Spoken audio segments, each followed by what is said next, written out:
If you're someone who plays jungle in Mobile Legends, this one's really for you because this role, while it might not get as much attention as gold lane or mid, actually holds the entire rhythm of the match in your hands, and most of the time, your decisions will either carry the momentum forward or completely stall your team out. So you're not just farming creeps or contesting objectives, you're setting the tone for the whole game. And that means if you want to get better, really better, not just lucky once in a while, you need to understand the deep side of what it really means to jungle. Here are 6 things to remember if you're a jungler in Mobile Legends.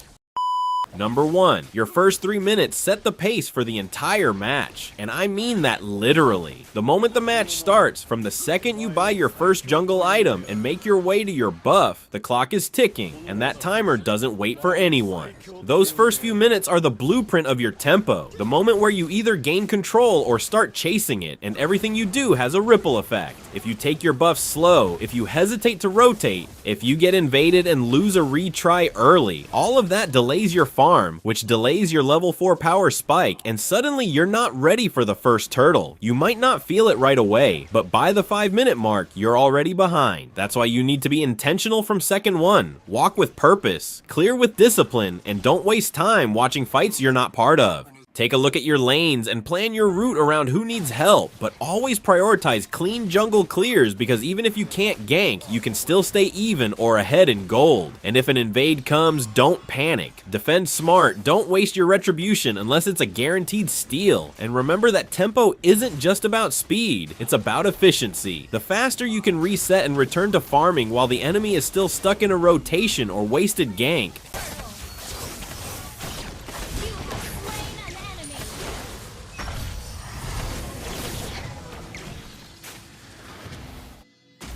you can still stay even or ahead in gold. And if an invade comes, don't panic. Defend smart, don't waste your retribution unless it's a guaranteed steal. And remember that tempo isn't just about speed, it's about efficiency. The faster you can reset and return to farming while the enemy is still stuck in a rotation or wasted gank, the more ground you gain. Those first 3 minutes are your chance to draw the map how you want it. Control that, and then you control the next 5. Number 2. The turtle is important, but it's not always the right play. The key is knowing when to take it and when to let it go. See, a lot of junglers make the mistake of thinking they have to take every turtle that spawns, even when their teammates aren't ready, even when they're behind in level, or worse, when the enemy jungler is already controlling the map, and this mindset leads to forced objectives, lost team fights, and even worse, tilted allies.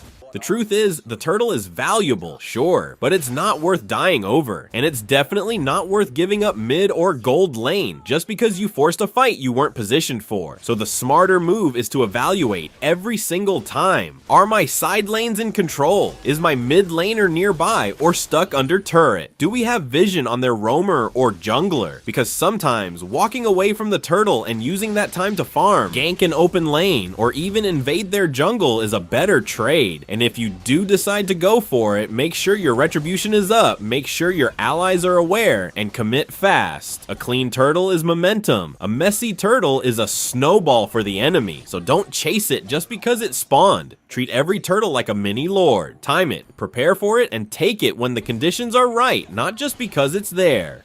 Number 3. Retribution is more than just a secure. It's a timing weapon, a farming tool, and a psychological edge if you use it right. A lot of players don't realize how deep retribution really goes. They only think of it when it's time to fight over turtle or lord, but the best junglers know how to use it to stay one step ahead even outside objectives. When you use it early in a clear, you buy yourself time to rotate faster.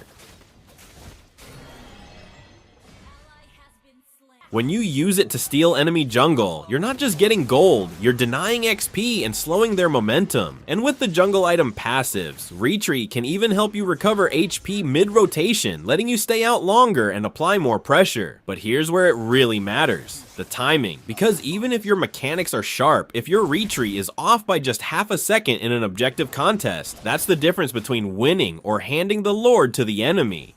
So learn to hold it under pressure. Don't spam it the moment you see low HP. Watch the numbers. Watch the enemy jungler's position. Retribution is a battle of nerves. And when you use it with control, not panic, you become dangerous. Also, when you steal an enemy buff in their own jungle with a perfect retreat while they're watching, you're not just stealing gold, you're stealing confidence. That's what real jungle pressure looks like. Number 4, don't try to be everywhere. Smart ganking is about value, not volume. Here's where a lot of new junglers fall apart. They think being a jungler means they have to fix every lane, help every teammate, answer every call, and the truth is, that's a fast way to burn your time and fall behind. The smarter approach is to gank based on opportunity, not pity. Just because your gold lane is losing doesn't mean it's time to dive into a 1v2 and die with them. What you need to do is scan the lanes and ask which one has control, which one has CC, which one has kill pressure if I show up, and those are the lanes you prioritize because one successful gank on a winning lane can create a snowball that frees up the whole map. If your mid lane is strong and your roamer is active, gank there and push your advantage. If your EXP laner is winning, help him crush that turret and rotate. And sometimes the best gank is no gank at all. Just farm, invade, or wait until the enemy overextends. Your goal isn't to look busy, it's to make every move count. Less panic rotation, more impact. Quality over quantity, always. Number 5, your most powerful weapon isn't your hero, it's your awareness, your ability to read the map and sense what's coming before it happens. This is something that separates average junglers from the ones who lead their team without saying a word. The ability to treat the minimap like a second set of eyes. It's not just about glancing at it once in a while, it's about making it a reflex, something you do constantly every 5 seconds while farming. When you build this habit, you start seeing patterns, like when the enemy mid suddenly disappears, or the gold laner starts playing unusually aggressive, or the enemy roamer hasn't been seen for too long. All those signs mean something, and if you train yourself to notice them, you'll avoid ambushes, predict ganks, and set up counterplays that flip the game. Awareness also means knowing when to press your advantage. When the enemy jungler is bot lane and your side is open for an invade. When you see a 2v1 happening across the map and you call for a push elsewhere. This isn't just mechanics, it's game IQ. And every time you make a decision based on map sense, not emotion, you raise your value to your team with or without comms. Number 6. In team fights, your job isn't just to show up. It's to know exactly how to show up based on your hero's identity. This is where a lot of players mess up, especially assassin junglers. They dive too early, thinking they'll delete the enemy backline, only to get stunned, melted, and erased before the fight even starts. If you're using a hero like Ling, Hayabusa, or Lancelot, your job isn't to dive first. Your job is to wait.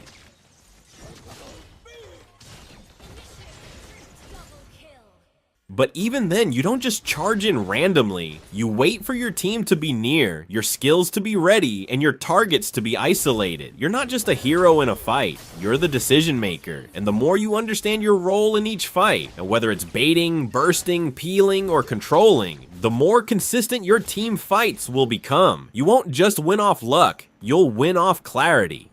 Being a jungler isn't easy, and you'll get blamed when things go wrong, even when you did your part. But if you keep sharpening your decision making, farming with discipline, using retribution with confidence, and moving like the leader your team quietly depends on, over time, you'll notice that you're not just playing the jungle role anymore.